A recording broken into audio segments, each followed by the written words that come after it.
It's been a week since Tucker's been gone, and the right wingers have been lamenting an end of an era, and they consider Tucker Carlson to be a hero, an American hero, when in fact he's nothing more than a racist piece of fucking shit. So, but what's next for the faux news network, or as I like to call them, faux network because they're not really news. Now, with Tucker being officially out, and it was effective immediately, Bo had announced this last Monday that the top-rated prime time right-wing pundit's last show had aired on Friday on that Friday the few days before. So it's like I said, it's been a week since he got fired, and his last show aired like 10 days ago, and Carlson wouldn't even get a farewell episode of his long-running interview and commentary program. And the network said that the racist piece of shit show, Tucker Carlson Tonight, would be immediately branded as faux tonight, and they were going to rotate the guest, basically meaning rotate the host of the show. Now, Carlson's Friday evening broadcast gave audiences no hint of a coming departure for the racist piece of shit, which concluded with Carlson's usual assurance we'll be back on Monday. In fact, for several hours on Monday morning, Faux aired promos of Carlson's planned Monday night interview with a marginal Republican presidential candidate Vivek Ramaswamy, while the internet is already rife with speculation about the reasons for Carlson's departure and the possible plans that he has for his future, and Carlson made no had so far made no comment.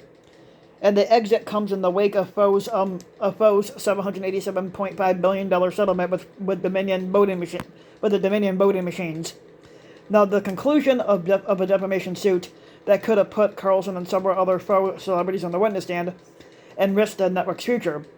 One source told the Washington Post that Carlson's exit was influenced by his comments about Foe management, as revealed in the Dominion case. Carlson made numerous potentially damaging remarks in private exchanges, including admitting that Foe was actively deceiving its viewers, which they do on numerous occasions, expressing his passionate hatred for Trump, even though he doesn't really hate Trump, he still bounces up and down on his dick, and making clear that he distrusted expert guest commentators who perpetuated lies about the widespread election fraud.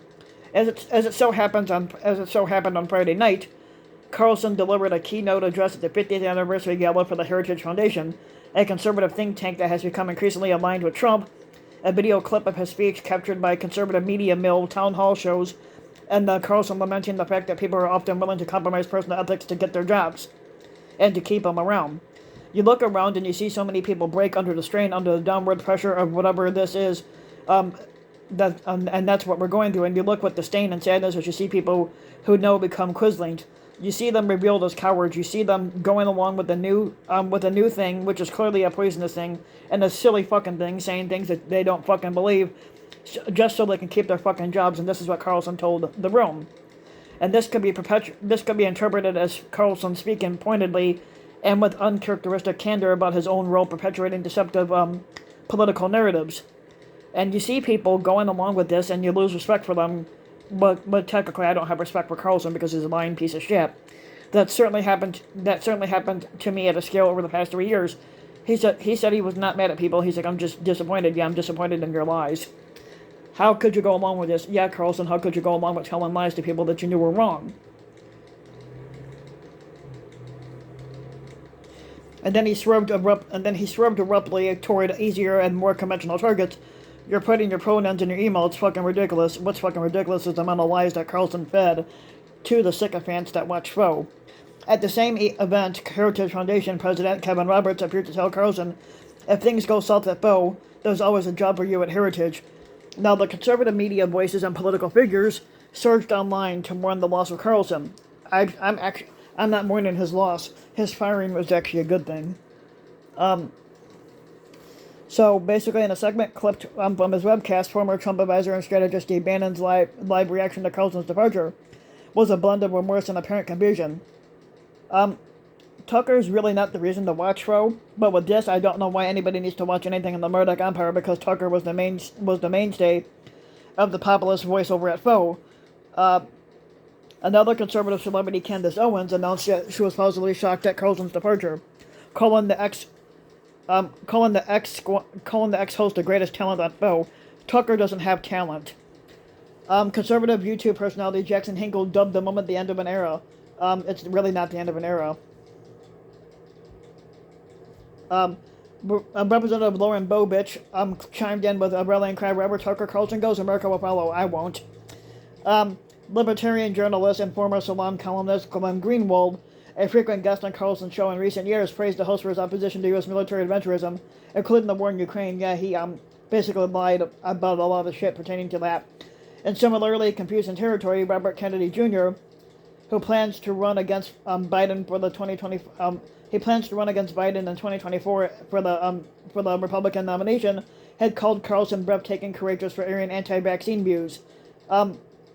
Basically, Robert Kennedy is a closet Republican, so basically he does not have my vote.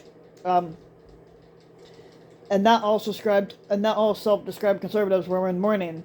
The Lincoln Project was quick to applaud his departure. Now, Tucker Carlson is a racist piece of shit. He's an abomination, a driver of conspiracy, and the worst our nation has to offer. Good riddance, the Never Trump organization tweeted on Monday. Among Carlson's many critics, Twitter quickly overflowed with stinging insults and celebration. In a win for democracy, Tucker Carlson won't have a primetime platform to spread lies about the insurrection anymore, tweeted Citizens for Responsibility and Ethics in Washington. History books will reflect how Tucker Carlson's final moment on Foe involved him eating pizza and talking about munching on bugs, said the Daily Beast's Jose Peliguri. I'm not sure if I'm saying that right. Now, some unexpected theories surfaced about Carlson's next move. The Diakov and Jimmy.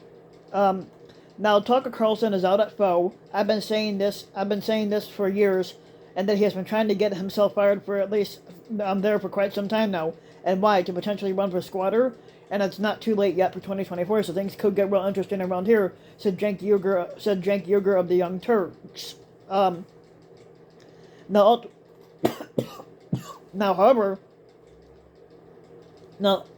ultimately, however, Twitter seemed to seize the moment as a chance to reflect perhaps on the larger personal resonance of this change. If Foe can break up with Tucker, maybe today is the day you break up that toxic relationship that you're in, wrote Dr. Ruth Westheimer. So basically Tucker being fired from Foe was the greatest thing ever, and not just that, it's been a week since he got fired, and a lot of these sycophantic inbreds that watch Foe are saying, oh, he's a hero. No, he's not. He's a racist piece of fucking shit who basically deceived you, and you're still believing the fucking lies he told. So if you like the video, you can give the video a like and subscribe to my channel, RBW King. You can also hit the notification bell so that you'll be notified when a new video comes out. And if you want to support my work even further, you can donate to my Patreon link, which you can find in the About section of YouTube. And for just as little as a few bucks a video or a month, your donation can help go a long way, and thanks for listening.